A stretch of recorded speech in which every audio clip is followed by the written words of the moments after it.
Ladies and gentlemen, coronavirus disease COVID-19 has affected many countries in the world, and therefore all passengers should follow the.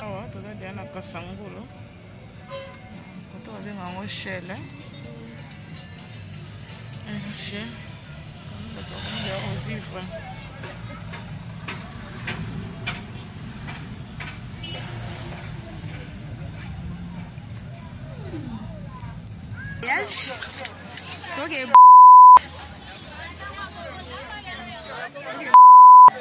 Bana péage. Un péage, hein? Dans le centre.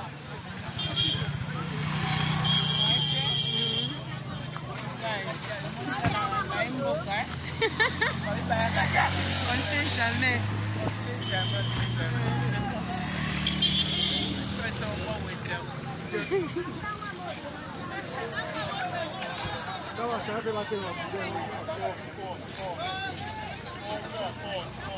Como passei,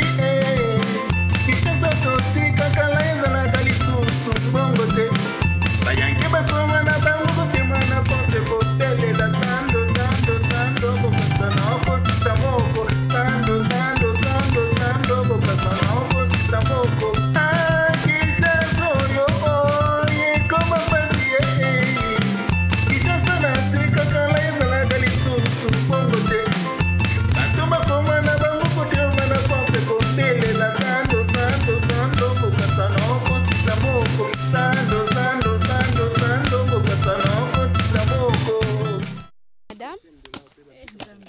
Salut. Mboka ona yero. Uzap madame. Mboka pasi. Maya omelezate. Oh mais la raba source hein.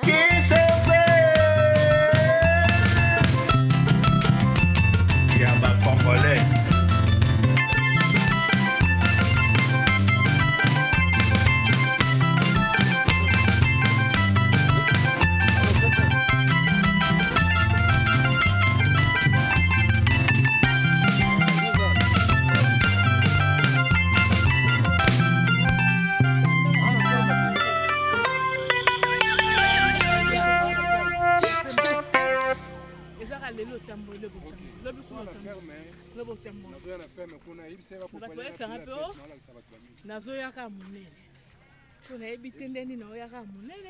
Parce que ça y a ma belle à Congo et sa vitamine à tout liaté.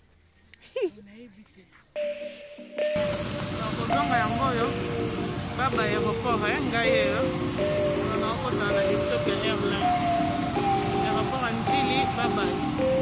batiki bino merci. La famille, j'espère que vous allez bien. Les Wabino, Maman Blondine, dans l'Autiki, quand il PC Bino News dans l'Autiki, nous avons surtout à Addis Abeba. Nous avons l'avion là.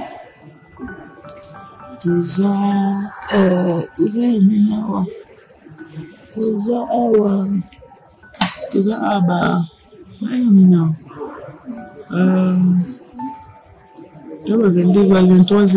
23h moins. Donc, tous les gens ont l'aimé ma belle. L'aimé stress et bête dans ma case. Mais on a vu sur la décoration de son avis sauté, bah, la complication, mon corps. On a Covid.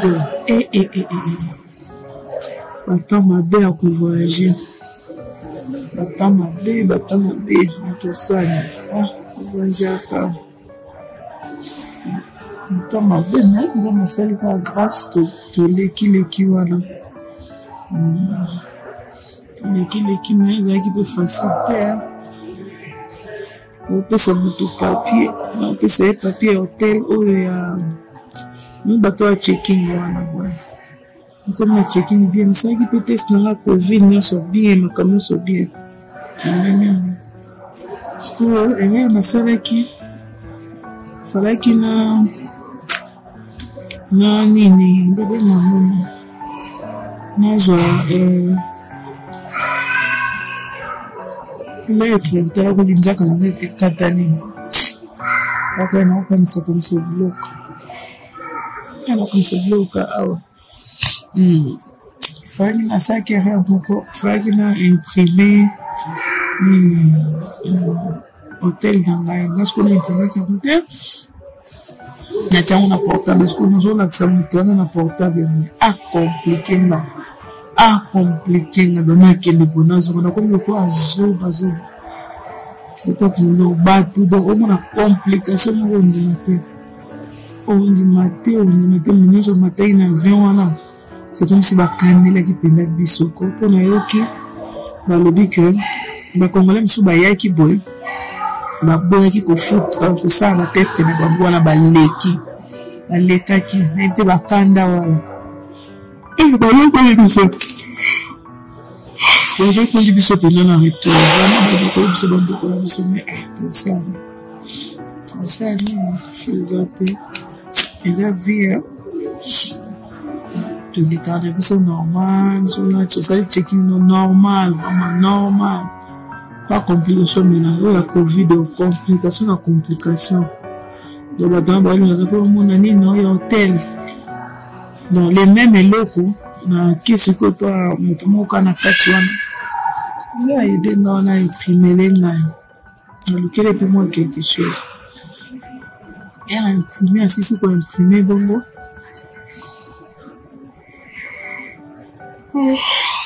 assis ko imprimer mbala moko nina ke luka chef moko ya azapo ya azaka kanani azaka Ethiopien yeni mtaide kwa mtazaiji mta avion wana makanisa yana maboko ne yenta ide makasi kongoliana zaki eloko ngana wala kusaidia hotel wana eza exact lesko Ethiopia bino eza benga apona kenda ki na site Ethiopia beza bien ndabo te kota na kotondo na koti to koti bena lukiso Ethiopia on na memi wana suna kati mazaki très gentil très gentil à côté signa donc et à côté signa ce que congolais le cas compliqué na kaka all le cas compliqué bande ko biso vraiment mais ka bangwa bazaka bande sengo mwambo mo eloko donc stress moko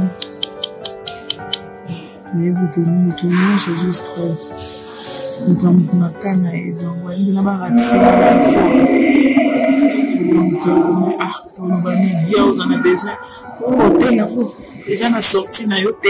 ils a kana entrée boy papa soko ibo tanga anglais te ngila moto ayi ko tanga anglais mais papa mo ayi wana ayi habitel il y a beauté non ngo différent là on a joie qui est mutu mususu wana je sais pas mutu Ethiopia peut-être qui ça ka so joie qui wana ya donc Londres total ndenge moko papier moko wana ndenge moko apaka ya papa mo zaki ya mutongo ezali quand même ezana ba écriture minene yanga za écriture moyenne mike ndenge moko yango azola sabi mbongo yango afuti ya boy afuta boy mais nzamba sali classe nakumisi nzambe na kende kongonga moko na tika bana na mobali na nga mais nzamba sali grâce nake tu peux matanga vraiment avec une stress makasi penza makasi mais nzamba sali grâce na voyage moko nzambe ka tena nzambe za mokonzi do mokonzi na nyonso yenda tambusaka yepe kanda tambusi ngai te continue tambusa ngai na matape na kati ya avion donc lembi vraiment ko voyager pour premier fois pena voyager na moment to voyager en famille ou bien na mobile na nga mais comment ça peut dire voyager na moko bon mais facilité non de pas ça il reste toujours que na mboka mo toujours na pe na mboka mo donc tout ça on est dans à l'été bien on va tout bon voyager na temps il a tant de makasi de Congolais de l'Olympia à faire chier de Bonaye na ndenge moko non mon stress a bon maintenant gloire à Dieu. On a salué grâce nous na yeli pour apesa biso. Na ndeni kokemekeme na bango batongo. C'est ça. Mais ma famille c'est l'équipe bien, et bandeli mo ezaki na ndenge ya omona babiloko nyonso na babakaka. Koko kutana kumoko boye nzambe yebi poko kutana nango ebi pe kosunga ku wana pe okutana na wanzo wana mando fungola porte moko wana bote muli so moko normalement l'aéroport na moto faki ozonga na moto mo faki ozonga a changé programme avec programme à dernière minute de fois na comme à 12h il a changé programme à 10h. Nazaki na nini te nazaki na ngambo nazaki na avion na kati avion na kiti wana programme changer mutango abi moya kozora ezati donc stress moko dore na kitaki nano wana ezaki stress liboso moto fazo na région te a changer voiture résout problème sur pending na dernière minute na commune aéroport na commune kwa zoba le quoi qui zeng na banongo na biloko ngamoko na banoko tombola bobo ndenza masenga ngolo na koti na tema tozana mo ba téléphone so mikio ya mo téléphone so mikio za très important téléphone so mikio ta donc ce qu'on tambola vraiment kozanga téléphone mikio te ngazala nango atani nazala wana na Londres nazala na téléphone oyo pourquoi parce que esungaka donc esunga makazi teme za pe ya double sim asala ki na somba kutango o mudana bi double sim bien moi te ba te bele ba kinga nango ya monde sunga téléphone donc na kota la somba na bimi wana encore internet ya nini ya nini ya aéroport na soba za tene internet na Addis Abeba vraiment internet ezalaki na koki kocontacte bato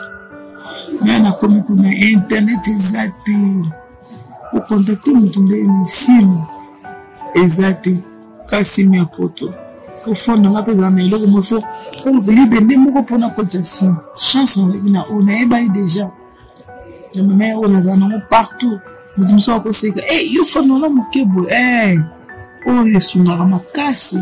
ata place réseau ezati omona oyo réseau ezoleka nde nasombi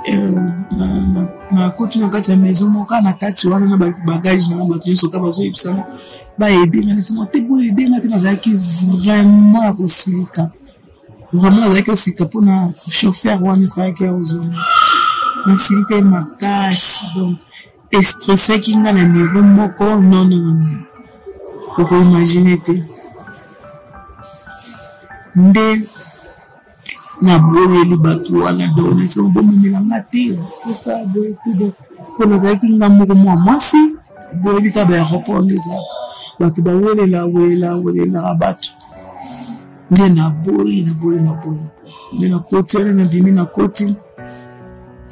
ngamona nini wala na koti wana nasomi mpe simba mona te mpe bato wana bia estce nakoki kozwa chauffeur moko abie nde bapesinga papa moko wana papa mo malamu apesinga ye oteyi aza bien aza mpe ka jeune aza bien okende na yo tosoli mpe priere siko naza mpe na motu na moko ayaki ozonga deya libanda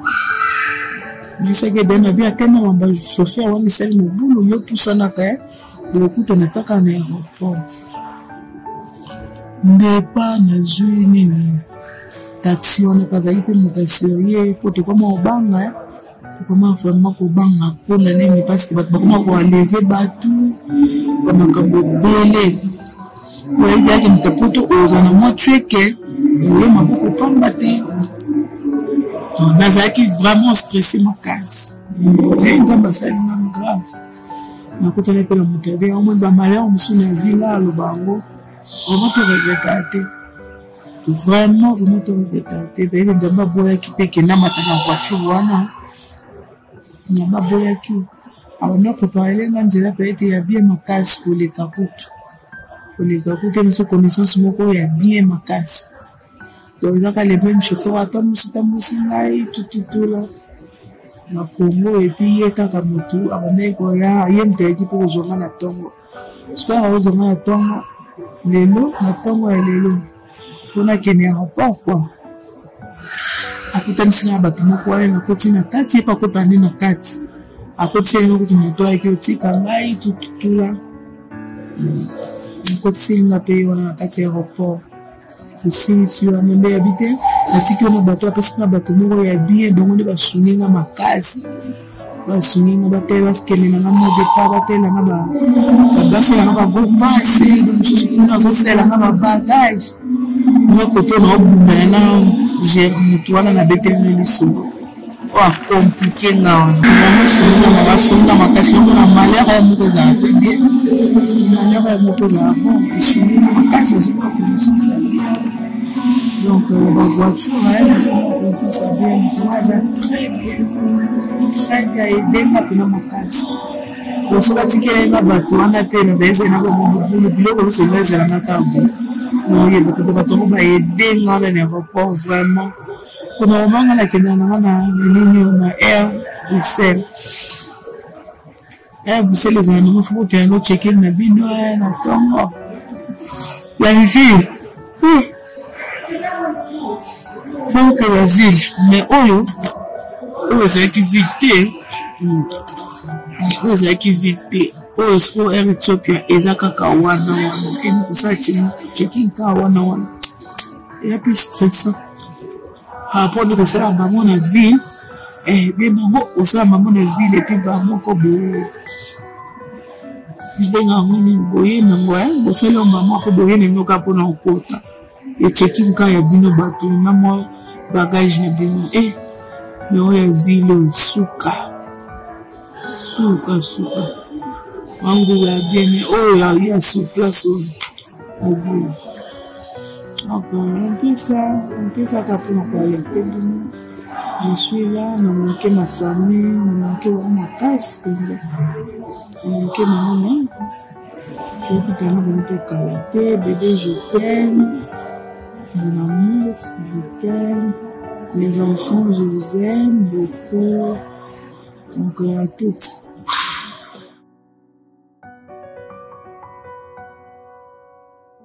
aiza pena lokola kaka ge ata nakomi kolia tondolo atie mwa pilipili na kati wana